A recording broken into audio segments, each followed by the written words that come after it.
While he risked everything to serve his country, someone back home made a decision that would shake his entire life.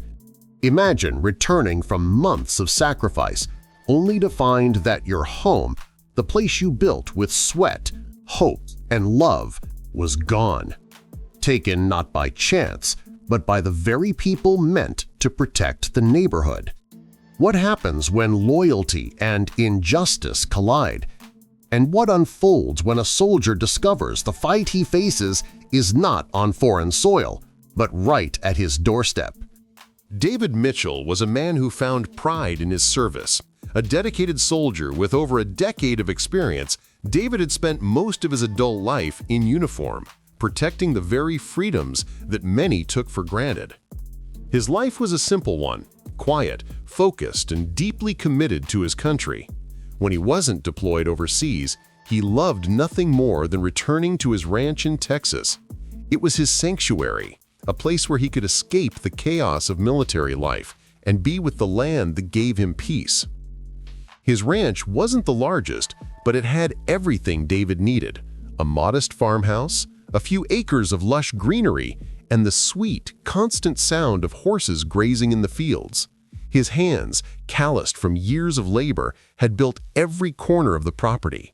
The barn, the fence, the vegetable garden, all of it had been lovingly crafted by his sweat and his dreams. It was his home, his fortress, and he cherished it more than anything. David's days were typically spent tending to his animals, mowing the lawn, or catching up on his favorite books. The sense of quiet here was exactly what he needed to recharge after long months of deployment. It was the place he longed to return to after every mission, a haven where he could take off his boots and let the world fade away. But that peace, that solace, would soon be shattered. David had just returned from a year-long tour overseas.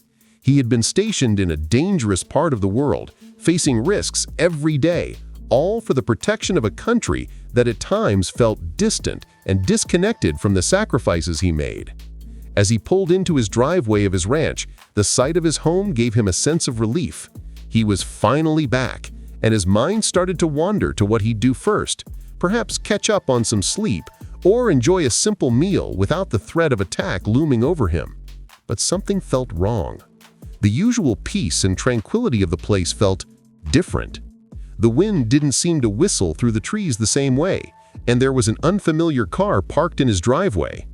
It was a sleek black sedan, one that clearly didn't belong in his rural neighborhood. David parked his truck and stepped out, his boots crunching against the gravel. He walked toward the house, his military instincts sharpening. Something wasn't right. As he neared the front door, a woman in a sharply pressed suit stepped onto the porch. Her arms were crossed, and her gaze was cold, calculating. Behind her, the door to his home was ajar, as though she had just been inside. She was a stranger. The woman's voice was sharp, without a hint of warmth. "You must be David Mitchell," she said, her eyes scanning him like an obstacle she needed to overcome. "I'm from the Homeowners Association. We have some matters to discuss." David's heart skipped a beat. The HOA? What were they doing here? Before he could even respond, she handed him a thick stack of papers, documents, deeds, and notes that made no sense to him. "Your property has been sold. You've been deployed for too long, and we couldn't get in touch with you. It's time to move on." David's mind raced. Sold? His ranch, his entire life had been sold while he was overseas?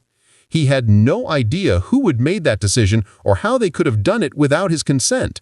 But one thing was clear: he wasn't the one who made that choice. And now he was standing on the very land that someone else had claimed. But why? What had happened while he was gone? The questions kept piling up. Little did David know, the fight he was about to take on was one he never expected to take on. One that would test not only his love for his land, but the very system he'd spent his life protecting. David stood frozen on his own porch, the weight of the HOA woman's words pressing down like a storm. His ranch, the home he built with his own hands, was no longer his.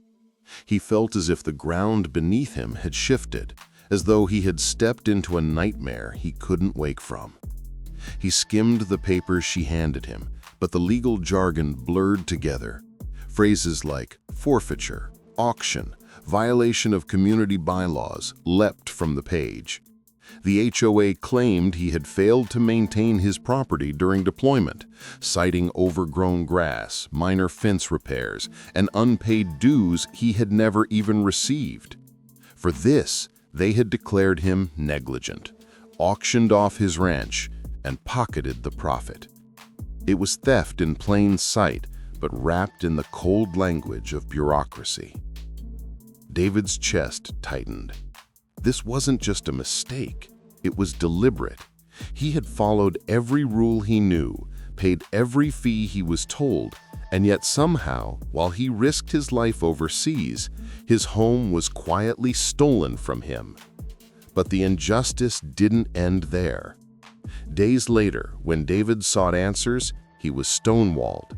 At the HOA office, staff spoke to him like he was a stranger who had no right to ask questions. Some even refused to make eye contact. They acted as though he was a nuisance, a man who didn't belong in the very neighborhood he had once called home. The message was clear, though unspoken. You're not wanted here. David filed complaints, gathered documents, and called lawyers, but the cost was staggering. Each conversation ended with the same cold reality. Fighting the HOA would require time and money he didn't have. And yet there was something even more sinister beneath it all. Neighbors who once waved at him now avoided his gaze. Some whispered when he walked by. A few made comments he couldn't ignore. Should have known he wouldn't last here. Not surprised, they never follow the rules. Each word cut deeper than the last. David realized this wasn't just about fines or bylaws. It was about him, about the color of his skin. He had served the nation, but in his own community, he was treated as if he didn't deserve the ground beneath his feet. The situation spiraled when a family moved into his ranch. David watched as strangers carried furniture into the home he had built, laughing as children ran across the yard he once mowed. He wanted to scream, to protest, to tell them this wasn't right. But legally, on paper, the HOA had erased him. One night, unable to bear it any longer, David sat in his truck across the road from his ranch. The porch light was on. A dog barked from inside. His dog's kennel still in the yard, now belonging to someone else. He gripped the steering wheel until his knuckles turned white. The rage was unbearable, but so was the helplessness. He was a soldier trained for combat, yet here in his own hometown, he was powerless. But David wasn't one to surrender. He reached out to fellow veterans, telling them his story. At first, there was disbelief. How could such a blatant injustice happen? But soon the network of military brothers and sisters rallied around him. They encouraged him to take his case higher, to expose what the HOA had done. David filed a complaint with state officials, but the process was slow, too slow. Weeks turned into months, and the new family settled comfortably into his ranch. The HOA grew bolder, sending letters threatening David if he trespassed on the property. He was banned from stepping onto the very soil he once owned. And then came the final blow. One afternoon, David received a notice in the mail. It wasn't just his ranch they had claimed. Other black families in the community had faced the same treatment. Their homes cited for petty violations, their properties auctioned off without warning, always under the guise of community improvement. It was a pattern, a system designed to push them out one by one. The realization hit him like a freight train. This wasn't just his fight, it was bigger, darker, deeper. But what could one man do against an entire system? David felt the walls closing in, yet something inside him refused to break. He had fought for freedom overseas. He wouldn't surrender to injustice at home. He gathered every document, every piece of evidence, and prepared to make his case not just in court, but in the court of public opinion. Still, the odds were stacked against him. Lawyers warned the process could take years. Friends told him to walk away, to start fresh somewhere else. But how could he? Walking away would mean letting them win, not just against him, but against every family who had been targeted. And as David prepared for the fight ahead, he knew this battle would define him more than any deployment ever had. And just when he thought the struggle couldn't grow more intense, something happened that changed everything. The rumble of engines shook the quiet suburban street as David stepped out of his modest truck. At first, he thought it might be construction equipment or maybe an accident up the road. But as the sound grew louder, it became unmistakable. Military trucks, several of them rolled in, heavy wheels grinding against the pavement. Soldiers poured out in uniform, their boots striking in unison. David's breath caught in his throat. For a moment, he thought he was dreaming. Was this a mission? A drill? Why were they here, in front of his neighborhood, the very place he was being pushed out of? Neighbors emerged from their homes, whispering and pointing. Some filmed with their phones. Children clung to their parents' hands wide-eyed. The HOA members, who had always strutted through the community with arrogant certainty, suddenly froze on the sidewalks. And then David saw it. On the lead truck's side, painted boldly, were the words, U.S. Army Property Recovery Division. His heart pounded. The commanding officer stepped forward, a stern figure with rows of medals gleaming on his chest. His gaze locked onto David. And in that instant, the soldier felt both recognition and relief. They had heard him. They had come. The officer's voice thundered across the street. This property was unlawfully seized during active military service. By federal order, it is to be returned immediately to its rightful owner, Staff Sergeant David Mitchell. Gasps erupted. The HOA president, the same woman who had shoved legal documents into David's hands, rushed forward. Her face flushed with anger and disbelief. "This is private property," she spat, waving her hands. "We followed protocol. He forfeited his rights when he neglected the rules." But the officer didn't flinch. He lifted his hand, and soldiers moved into formation. Within minutes, they began removing the sold sign, dismantling the locks, and escorting the family that had unknowingly moved into David's ranch out of the house. The new residents looked confused, frightened, and betrayed by the HOA that had sold them something they never truly owned. David stood frozen, his chest heaving with every breath. For months, he had been made to feel powerless, unwanted, stripped of dignity. And now, in one thunderous sweep of justice, the tide had turned. But yet, instead of triumph, he felt something heavier, an ache that this was even necessary. Because beneath the sound of soldiers reclaiming his ranch lay the undeniable truth.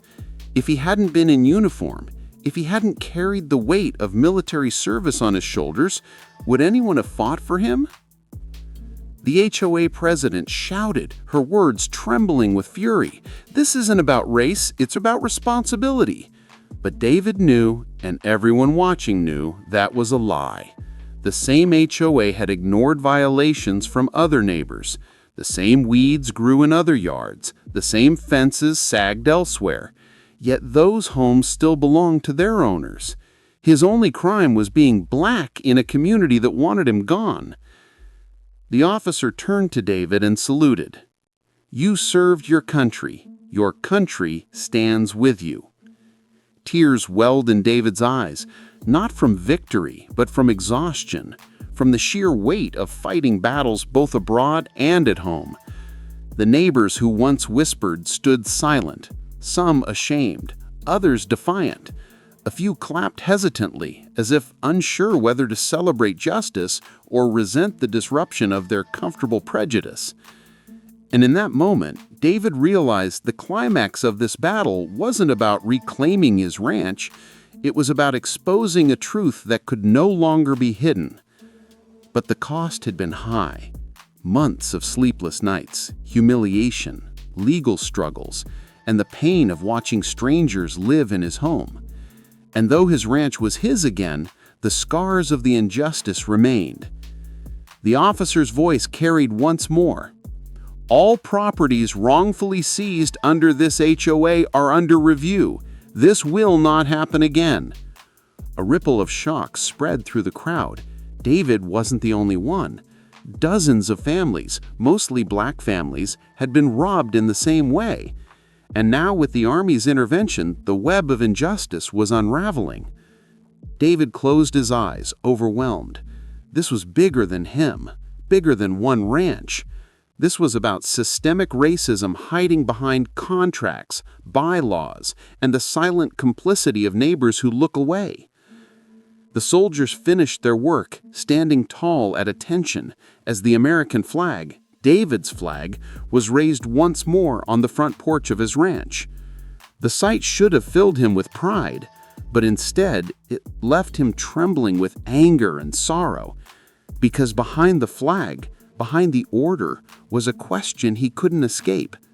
Why did it take an army to make his neighborhood see his humanity? The HOA president stormed off, defeated but unrepentant. Neighbors turned back into their homes, some shaken, others muttering under their breath. The family who had unknowingly bought his ranch loaded their belongings into a moving truck, their faces heavy with disappointment. And David?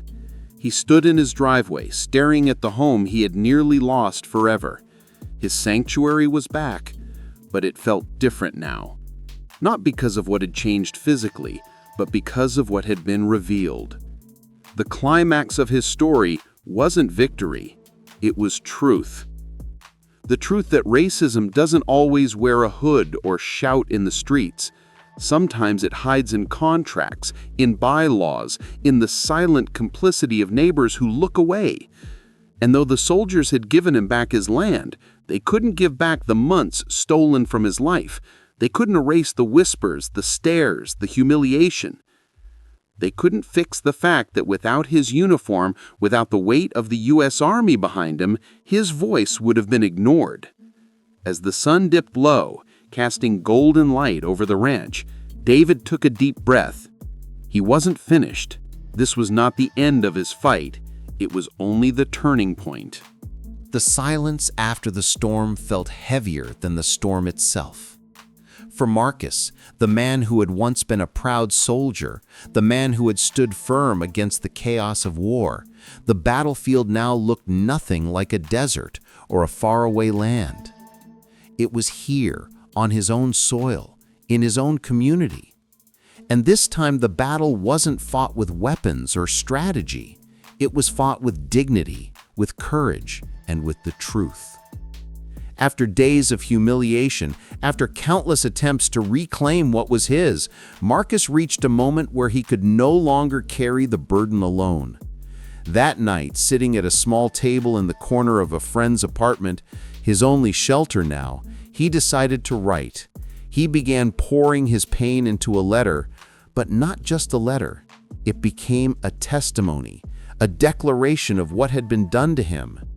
Each word was written with trembling hands, yet each sentence grew stronger, louder, more unbreakable.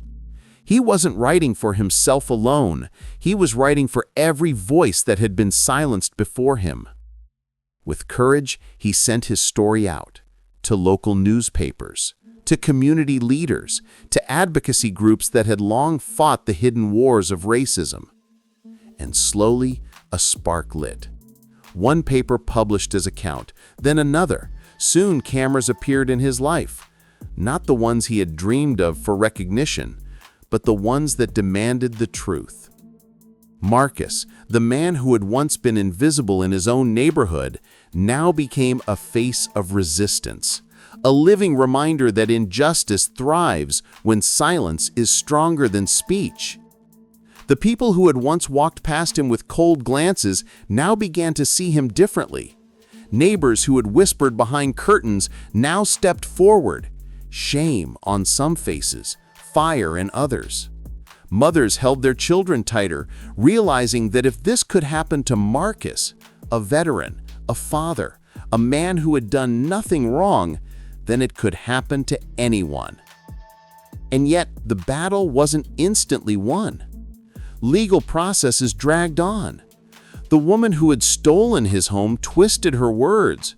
The officials who had enabled it pretended innocence. But this time, Marcus wasn't alone. There were voices behind him, lawyers offering help pro bono, activists amplifying his story, and communities refusing to let the fire die. Months later, in a courthouse filled with murmurs and tension, Marcus stood tall.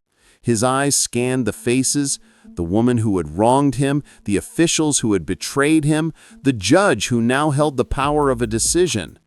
And when the verdict was read, though it didn't erase the pain, it delivered something that had been missing for too long: recognition. The court acknowledged the injustice.